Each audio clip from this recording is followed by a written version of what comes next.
Trump mengatakan bahwa hal-hal buruk kemungkinan akan terjadi jika perundingan tidak menghasilkan kesepakatan. Pernyataan tersebut meningkatkan tekanan terhadap Iran dalam kebuntuan yang telah diwarnai ancaman saling serang udara, serta memicu kekhawatiran eskalasi menuju konflik yang lebih luas.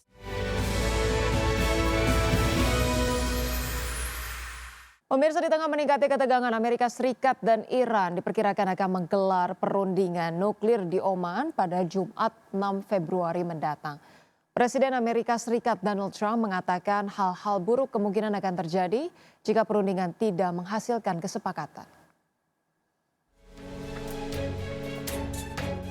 Amerika Serikat dan Iran diperkirakan akan menggelar perundingan nuklir di Oman pada Jumat 6 Februari mendatang. Di tengah meningkatnya ketegangan setelah Presiden Amerika Serikat Donald Trump memperkuat kehadiran militer di Timur Tengah dan memperingatkan potensi konfrontasi jika kesepakatan gagal dicapai. Trump mengatakan bahwa hal-hal buruk kemungkinan akan terjadi jika perundingan tidak menghasilkan kesepakatan. Pernyataan tersebut meningkatkan tekanan terhadap Iran dalam kebuntuan yang telah diwarnai ancaman saling serang udara, serta memicu kekhawatiran eskalasi menuju konflik yang lebih luas. Iran menegaskan tidak akan memberikan konsesi terkait program rudal balistiknya, yang disebut sebagai garis merah dalam negosiasi. Pemerintahan Trump menyetujui permintaan Iran untuk memindahkan lokasi perundingan dari Turki ke Oman. Namun pembahasan masih berlangsung mengenai apakah negara-negara Arab dan Muslim di kawasan akan ikut serta dalam perundingan tersebut. Sebelumnya, ketegangan meningkat usai militer Amerika Serikat pada Selasa menembak jatuh sebuah drone Iran yang disebut berperilaku agresif saat mendekati kapal induk USS Abraham Lincoln di Laut Arab. Adapun peningkatan kehadiran Angkatan Laut Amerika Serikat terjadi setelah Iran melakukan penindakan keras terhadap demonstrasi anti pemerintah bulan lalu yang disebut sebagai kerusuhan domestik paling mematikan sejak revolusi Iran 1979. Trump yang akhirnya tidak merealisasikan ancaman intervensi langsung kemudian menuntut konsensi nuklir dari Iran dan mengirim armada militer ke perairan dekat negara tersebut. Berbagai sumber, IDEX Channel. Pemirsa, harga emas berbalik arah dan melemah pada perdagangan Rabu seiring penguatan dolar Amerika Serikat dan aksi ambil untung investor setelah rally tajam sebelumnya. Pasar kini menunggu rilis data ketenagakerjaan Amerika serta mencermati perkembangan geopolitik untuk mencari arah baru. Harga emas spot turun 0,3% menjadi 4.924 dolar per ons setelah melonjak hingga 3,1% pada awal sesi. Sehari sebelumnya harga emas mencatatkan kenaikan tajam 5,9%. Sementara itu harga emas berjangka Amerika Serikat untuk kontrak pengiriman April ditutup menguat 0,3% menjadi 4.950 dolar per ons.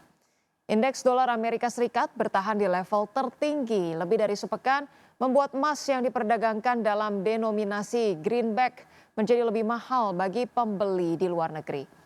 Emas sebelumnya mengalami tekanan tajam, anjlok lebih dari 13% pada Jumat dan Senin, yang menjadi aksi jual 2 hari terbesar dalam beberapa dekade setelah mencetak rekor tertinggi di level 5.594 dolar per ons pada 29 Februari. PT Petrindo Jaya Kreasi Tbk melalui entitas usahanya melakukan peletakan batu pertama proyek pembangkit listrik jumbo berkapasitas 680 MW di Halmahera Timur, Maluku Utara.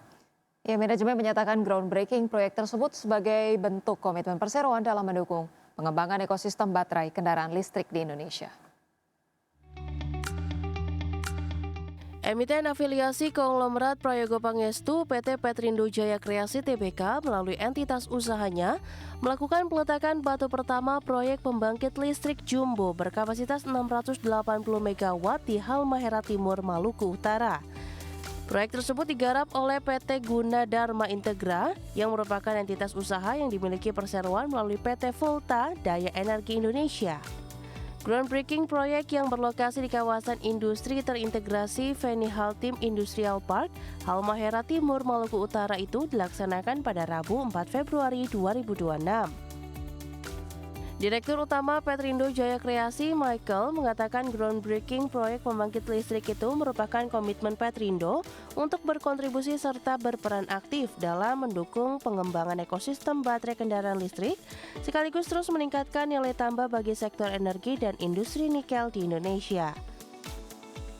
Sebagai catatan, FHT Industrial Park merupakan kawasan industri terintegrasi sebagai bagian dari implementasi strategi hilirisasi mineral pemerintah Indonesia untuk merealisasikan potensi pengembangan pusat industri baterai kendaraan listrik di dalam negeri.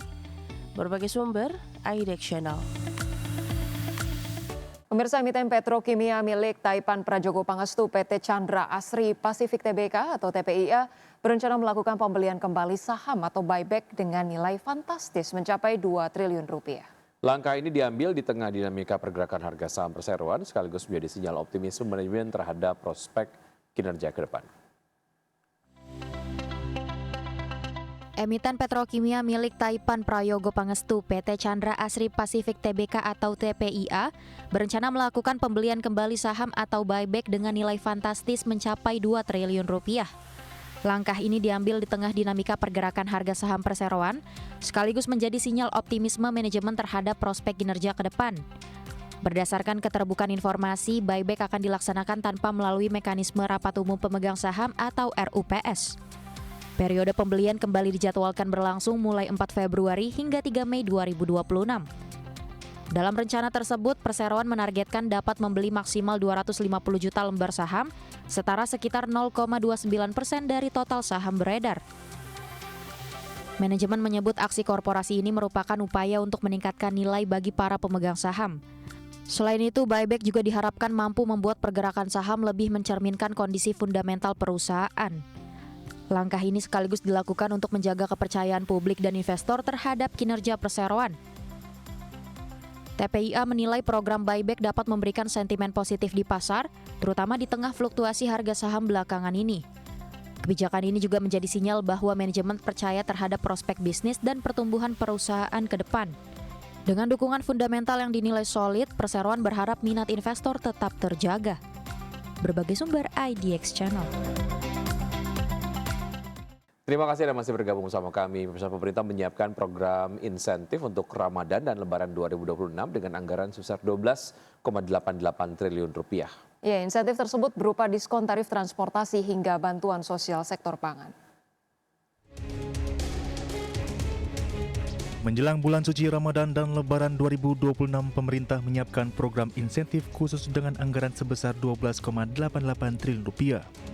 Menteri Koordinator Bidang Perekonomian Erlangga Hartarto menegaskan, insentif yang diberikan berupa diskon tarif berbagai moda transportasi hingga bantuan sosial, seperti bantuan beras dan minyak goreng, di mana insentif moda transportasi berupa diskon tiket yang mencakup diskon tiket pesawat, kereta api, angkutan laut, angkutan darat, dan diskon tarif jalan tol.